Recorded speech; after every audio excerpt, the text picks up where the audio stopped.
Hello everyone, do you have a problem with the Microsoft Store application on your Windows PC? I will show you how to fix Microsoft Store not working. This is a fairly simple tutorial, so be careful and stay until the end of the video to solve your problem. Let's get started. First, open Windows Settings on your computer.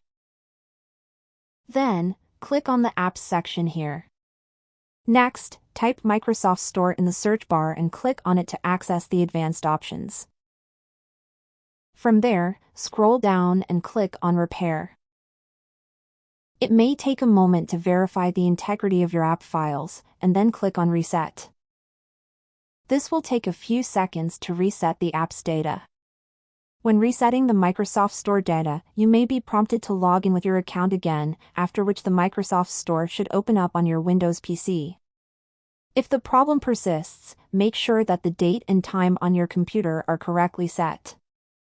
In Windows Settings, go to the Time and Language section. Make sure that the Set Time Automatically option is enabled. Below, set the time zone to your current country or region. This can fix common startup issues for the Microsoft Store application.